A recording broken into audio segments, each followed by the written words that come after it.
Welcome back. President Biden on the world stage today, marking the 80th anniversary of D-Day in Normandy, France. Meanwhile, the Biden administration is still pushing for an Israel-Hamas ceasefire deal. CIA Director Bill Burns is in Doha to meet with Qatari and Egyptian mediators. Back in the U.S., the House passing a bill to sanction the International Criminal Court over its move to seek arrest warrants for Benjamin Netanyahu and other Israeli leaders. Joining me now is Arkansas Senator Tom Cotton. He's a member of the Senate Judiciary, Intelligence, and Armed Services Committees. Senator, great to see you this morning. Thanks very much for being here today. Good morning, Maria. Good to be back on with you. Well, I want to, on this D-Day, first thank you for your service to this great country. And tell you how proud I am to talk with you and how a nation thanks you as well, sir. Well, thank you, Maria, very much for that. What a wonderful day to remember the heroism and the bravery and the sacrifice of millions of Americans who fought in World War II, and especially all those who took the beaches in Normandy 80 years ago today to help liberate Europe from Nazi tyranny. We have a 100-year-old veteran of D-Day from Arkansas there. We're so proud of the greatest generation and so pleased that we can honor them once again. Yes, we really are, and I agree with that. You introduced the illegitimate court counteraction yesterday. This is a companion bill to the House legislation. Tell me about this and what you're trying to achieve. Maria, the International Criminal Court is a rogue, globalist kangaroo court. The United States has never ratified the treaty. It's not subject to the jurisdiction of the United States. Israel is not either, yet this court continues to target Israel and Americans. It targeted American service members in Afghanistan, and as a result, President Trump slapped sanctions on its prosecutors and other officials there. What did Joe Biden do when he took office? He immediately removed those sanctions. And what did we get for that? We get them issuing arrest warrants for Benjamin Netanyahu and other Israeli officials in the middle of a brutal war for survival against a savage terrorist group. So we're simply saying that we should restore the sanctions that Donald Trump imposed. The House of Representatives voted on that this week, bipartisan fashion, with more than 40 Democrats, even though Joe Biden worked furiously behind the scenes to stop Democrats from voting on it. We should repudiate this court. We should repudiate Joe Biden's support for this court, restore Donald Trump's policy. Chuck Schumer should bring this up for a vote immediately in the U.S. Senate so we can protect our allies Israel and protect our troops around the world. Well, do you see that happen? Do you see Schumer bringing that to the floor? Well, the vote in the House will put pressure on him, as I know a lot of his pro-Israel supporters from New York will also be very disappointed if he doesn't bring it up for a vote in the Senate. You know what? He can oppose it if he wants to. We should simply have a vote. When you get more than a fifth of the Democratic caucus in the House, that bill to support our great ally Israel deserves a vote in the U.S. Senate. The U.S. and other Five Eyes alliance nations are warning now that China is working to aggressively recruit current and former Western military pilots.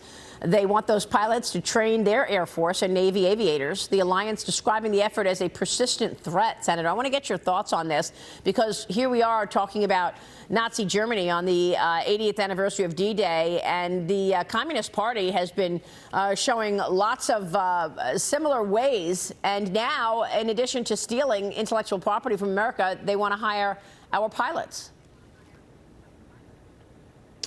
Maria, this is a very disturbing trend. It's been happening for a few years. I've taken steps in the past to highlight the threat and try to stop it as well.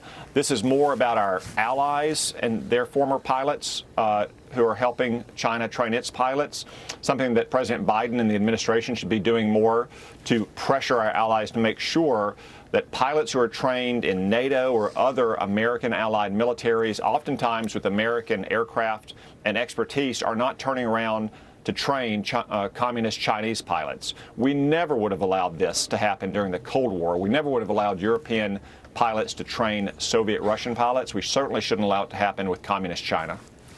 Do you see comparisons between communist China today and the 1930s, 1940s, before the Allies took over World War II and began the fight? Well, Maria, some of the steps that Communist China has taken, but I would actually expand it more broadly around the world. What I see is a series of disturbing threats or hostile adversarial actions that are occurring in large part because Joe Biden, the American president, is too weak to deter them. Look at what China has done, for instance, to its own people in the Xinjiang province, persecuting religious minorities.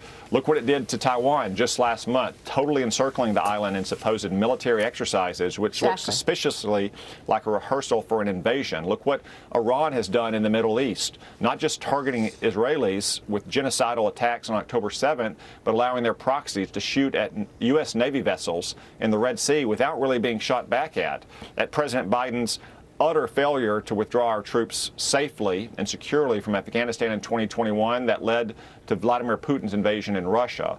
If you look back to the 1930s, there was a series of events at any time strong Western leadership could have deterred Nazi Germany and imperialist Japan, but you had weak Western leadership, something that Winston Churchill was ringing the alarm bell about throughout the 1930s, that led to the worst war in the history of the world. I worry now that President Biden's weakness and his failed foreign policy is encouraging our adversaries all around the world to continue to take these hostile actions. That's why we need President Trump back in office, who will deter our adversaries and reassure our allies and restore the peace and stability we had for 4 years in the Trump era. Meanwhile, House Oversight Committee Chairman James Comer and Chairman Jim Jordan from Judiciary and House Ways and Means Committee Chairman Jason Smith sending criminal referrals to the Justice Department yesterday, recommending both Hunter Biden and James Biden be charged with lying to Congress about key aspects of the Biden impeachment inquiry. Senator, your reaction?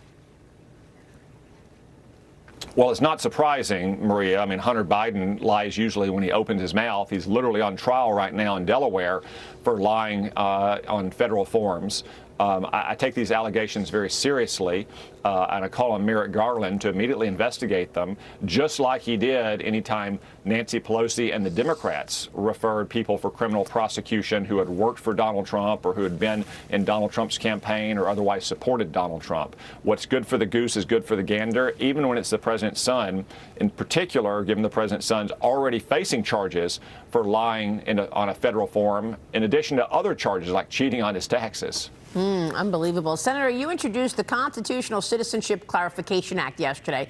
This would make the children of illegal migrants, terrorists, and foreign spies ineligible for birthright citizenship. Tell us about this. Why was this important? Yeah, Maria, we have over 15 million illegal migrants who've entered our country under Joe Biden. It's a slow-motion invasion. The main reason for that is that Joe Biden invited them to this country during the campaign in 2020 and the actions he took on his first day in office to reverse Donald Trump's highly effective policies that secured our border. But there's also no question that there are certain pull factors, if you will, things that attract people to come here illegally. What's one of the strongest incentives you could imagine? If you could get your child American citizenship, one of the most valuable things to have on earth. It is absolutely nonsense that we allow illegal aliens to come to this country and that their children then get American citizenship.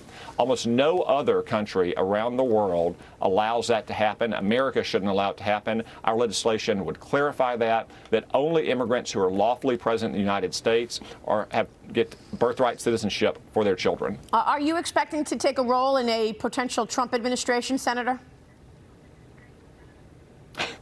Well, Maria, I want to help President Trump in any way I can. I think for the next 5 months, that'll mean focusing on the campaign, making sure that we help elect President Trump, that we elect a Republican Congress to deliver on the America First agenda. There'll be a time to address with the president who he wants to serve in his administration. I'm happy to provide advice. I'm happy to entertain any thoughts he has. But I think right now, all of our focus needs to be on helping the president win, electing Republicans to Congress. I think anyone out there campaigning or jockeying for positions is not helping President Trump. Frankly, they're probably not helping themselves, because the single-minded focus needs to be electing President Trump to restore peace and prosperity to our country after 4 years of Joe Biden's weak, failed, dishonest presidency. Well, it's interesting to see the reaction from donors after the conviction. Does the conviction, the guilty verdict, change anything for Trump? Well, I think it changes things by clarifying even more the stakes of this election. We have Democrats who want to weaponize our legal system and use it against partisan opponents. Donald Trump is only the most prominent and outrageous example of it, something you would expect more from a country like Pakistan or Brazil. But it's not just Donald Trump, as he often says. If they'll do it to him, they'll do it to anyone. They'll do it to Christians who are attending conservative churches or parents who are expressing concerns at school boards. So if anything, the conviction simply, President Trump's conviction convictions in that sham case heightens the need for everyone to engage and help elect President Trump this year. All right, Senator, great to talk with you this morning. Thanks so much. Senator Tom Cotton joining us. Thank you, sir. Thank you. We'll be